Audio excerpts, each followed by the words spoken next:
Hello everyone and welcome to another week of our weekly League of Legends Time Capsule, where we take an unbiased look at what's been going on within the League of Legends community throughout the past week. My name is Norm and I'll be your guide, and without further ado, let's dive right into it. Starting off as per usual with our public beta environment, we had some changes to experience gain, where basically if you are levels behind the rest of your team, or levels behind the enemy you either kill or assist in killing, you'll be granted more experience to help catch up with everyone else. For Cho'Gath, remember that he has a lot of other changes for his ultimate on the PvE, but as well this week they've re-added the AP ratio. It used to be just 70% before they took it down, now it's 50%, while the bonus HP ratio has been knocked down a bit from 12 to 10%, and his actual bonus health per stack has gone down a little bit. Corki's ultimate, Missile Barrage, saw some overall nerfs, with what is just straight up lowering the base damages and ratios. However, his big one, damage amplification, was tripled to accommodate. In regards to some previous PvE changes we saw to Fizz's Q, W, and Alt, as well as Kindred's passive last week, they've all been reverted. And lastly, for a couple of other changes, the Ferocity Keystone Mastery Fervor of Battle got some longer stack durations, while the Duskblade of Drakthar, instead of disabling all nearby enemy wards and traps, still disables and reveals the wards, but only reveals the traps. Now moving on to our more generic community news, we've hit a couple of milestones in the professional scene, with TSM's Wildturtle hitting the 1000 kills mark, and Dignitas' Xpecial hitting the 2000 assist mark. And as a little bonus, SKT's Bang ended this week of the LCK with his 999th kill. There's also some controversy in the community with a clip of streamer Gosu supposedly scripting, where at first glance on his screen you can see that his character auto-dodged a Caitlyn trap without clicking on his screen, though there's been talks and people myth-busting and practice tools suggesting that there's actually some collision bugs going on with traps such as Caitlyn's and Zara plants. There's also some hoopla with some SKT-related DMCA claims, where supposedly SKT has been filing DMCA complaints on YouTubers that have uploaded content relating to SKT T1 members, such as stream highlights, montages, and weirdly enough replays of op.gg replays with SKT members in-game. However, upon further development, it turns out that the email of the sender that these content creators are receiving traces back to what is perhaps just some guy who is a fan of SKT T1, and probably false, not to mention the email is a Gmail account and doesn't match the email provided for SKT's official channel. The email itself is actually quite unprofessional, however this is also a series of events that hasn't concluded just yet, so we've got further developments to look forward to, including an official statement by SK Telecom T1 and Riot Games.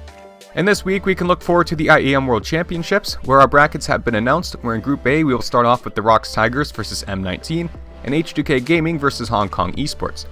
Now Hong Kong eSports are a last minute addition, filling in for Edward Gaming, who are unable to attend due to visa issues, though Poland's embassy is claiming that they never received EDG's visa applications in the first place. And in Group B, we've got Kongdu Monster versus the Unicorns of Love, and G2 Esports versus the Flash Wolves. Now it's time to take a look at our roster changes. We're starting off in the North American LCS. For Phoenix 1, jungler Inori has some personal matters to attend to, and as such has gone back home for the time being, with Meteos subbing in.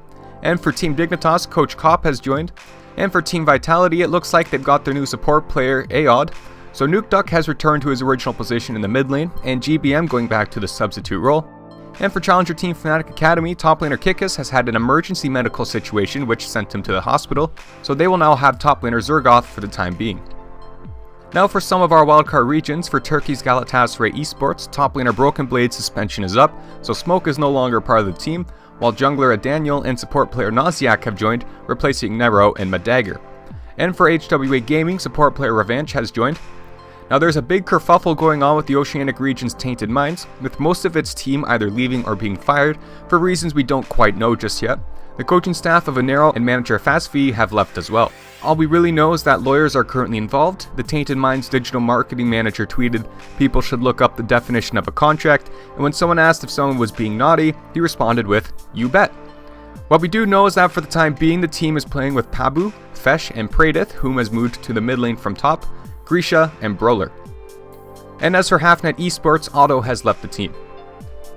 And now for our news on the live servers, or Riot Games in general. The practice tool is now available, and players are free to go in and experiment and or practice with whatever they feel like.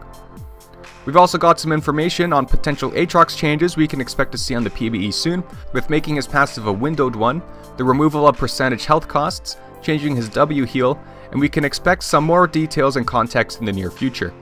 As for the upcoming tank update, we got some directions in mind for Sejuani changes, tapping into her Cavalier and War Leader fantasy, creating a more engaging base combat pattern, establishing a clear and unique defensive profile, as well as directly synergizing with specific allies, which I'm going to estimate is probably Freljord themed. It's also been stated by Riot Meddler on the boards that a new support champion is intended for 2017, or more precisely a champion that they can see being played in a duo lane, with a focus on helping allies and hindering enemies rather than damage. And as a little bonus quote, it sounds like divers are a strong contender for the end of year class update after the mid-season tank update. However, that's far from guaranteed at this point, though I can't really disagree with it though. The divers such as Xin Zhao, Aatrox, and even Tryndamere are in some fairly wonky places right now balance-wise. And now it's time to take a look at this week's free champion rotation, where if you don't have a Mumu, Brand, Cassiopeia, Draven, Aurelia, Katarina, Misfortune, Rammus, Tom Kench, or Yorick, you can now trap before you buy. And on sale between now and Friday, February 24th are the skins Blackthorn Morgana, Panda Teemo, Marauder Ashe, and Gothic Orianna, as well as the champions Vel'Koz, Maokai, Aurelia, and Xin Zhao. Before wrapping up the show, let's take a look at the birthdays celebrated this past week within the League of Legends community. We're celebrating the birthdays this past week for Nautilus, Gamsu, Karsa, Yellowstar, Fabulous, Maokai, Lilac, and myself actually had a really great birthday this year. And on page 2 of 2, we've got Jockster, Adrian, Kirei, Regret9, Lustboy, Avenue, and Y4. And that'll do it for this week of the weekly League of Legends news time capsule. My name is Normstorm, and not only do I thank you for watching this video, but also hope that you found it informative and entertaining. If you would like to know when more League of Legends news updates are uploaded, do not be afraid to subscribe to the channel or follow me on Twitter at NormstormLOL. And if you'd like the background music at all, you can send your compliments over to the creator Poor Choice over on his SoundCloud or Facebook. So thanks again for watching. If you would like to further your support of the show, you're always free to leave a like, comment, or share to your heart's content. Be sure to keep an eye out for the Pro Tournament results video and a patch 7.4 rundown video. There will be a link in the description to my newest Dignitas article on Baron Baits, and I'll see you guys in the future with some more League of Legends content.